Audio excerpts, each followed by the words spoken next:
terasa memperuntukkan waktu bersama keluarga. Beliau mempunyai 11 orang anak dari 3 isteri yang dikahwininya. Sesibuk mana pun, beliau terpaksa membahagikan waktu untuk anak-anak dan yang lebih mencabar lagi kerana memiliki 3 rumah di lokasi yang berjauhan. You don't even have time to rest because the kids will be coming from school. When they come, I cannot say I'm sleeping. I have to attend to them, listen to their problems, discuss with them, and then I go and take a short rest, have my dinner. After dinner, I go back to my books, look at the file, work on judgment and rulings, and sometimes I stay up as late as 4 a.m., 5 a.m., get up again, come back to the office. Berbeza dengan si ayah, anak Hakim Lamin mempunyai minat yang mendalam dalam bidang fashion, namun si ayah cukup memahaminya.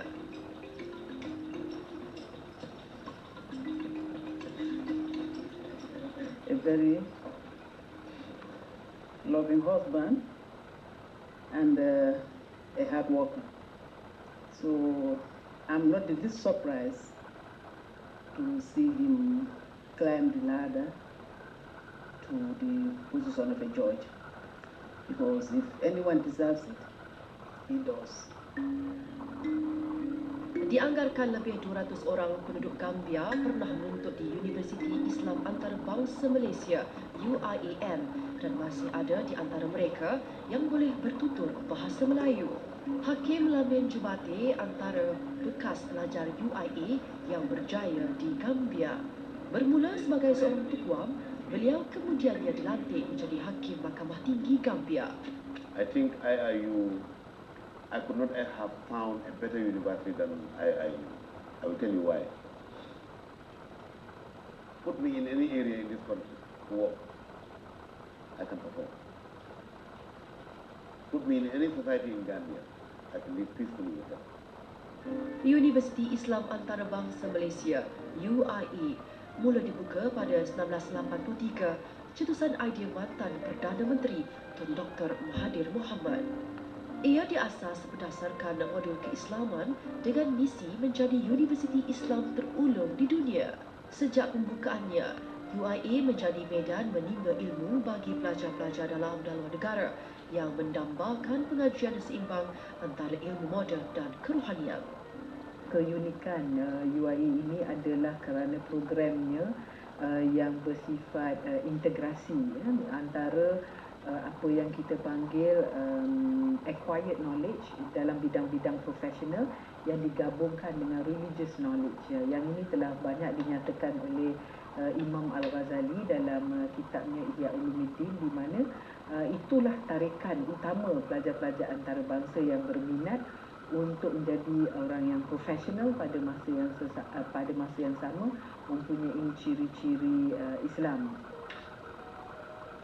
Sebagai pegawai pentadbir tertinggi UIA, Profesor Datuk Dr. Zaliha Kamarudin ada misi tersendiri dalam menerajui UIA. Secara peribadi, saya menganggap UIA adalah model kecemerlangan ilmu di dalam dunia Islam. Kita perlu berada di hadapan dengan didokongi oleh institusi-institusi keilmuan supaya kita dapat menghasilkan orang Islam yang berilmu, pemimpin yang berilmu dan berketerampilan. Hari ini Amir berkesempatan melawat kembali kampus UIA Petaling Jaya, lokasi yang menggamit memori silamnya.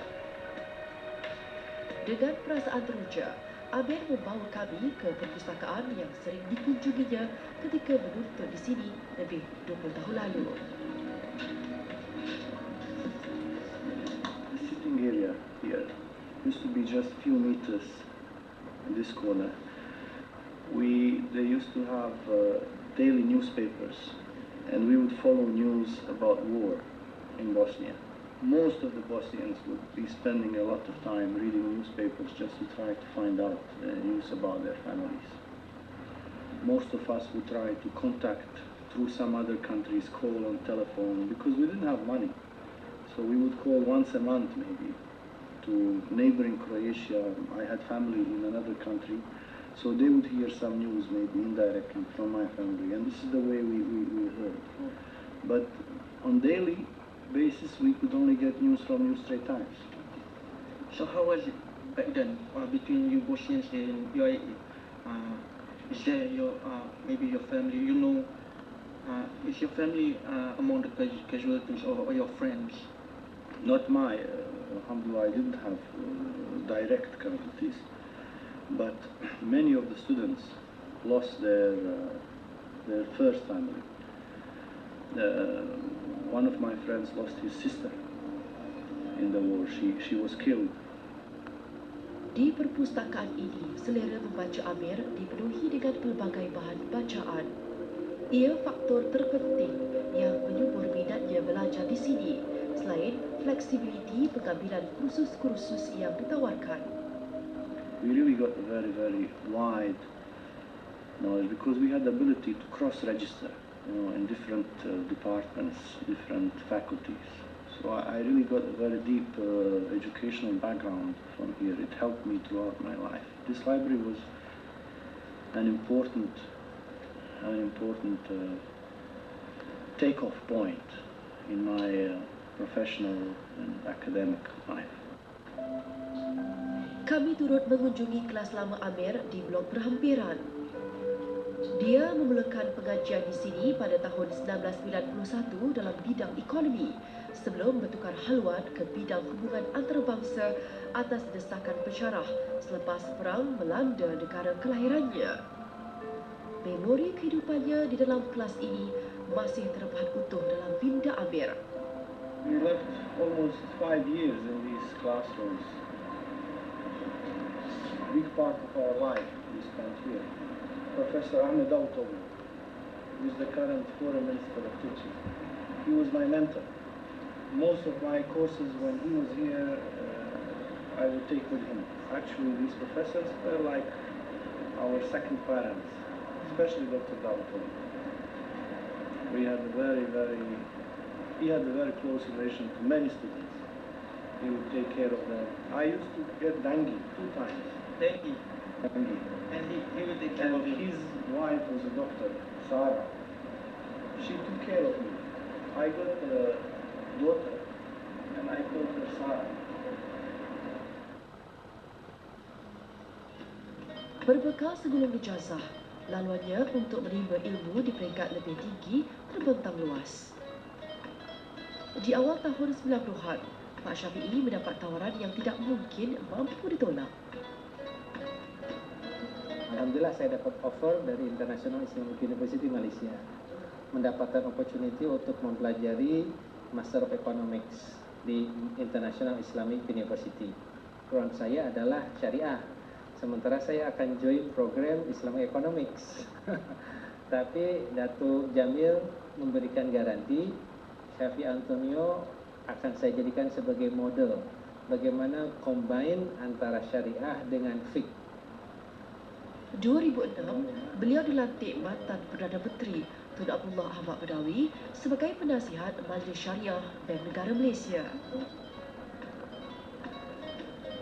Karena diminta untuk develop products di Bank Muamalat Indonesia, saya belajar dengan Bank Islam Malaysia. Saya belajar tentang program amanah ikhtiar di Malaysia.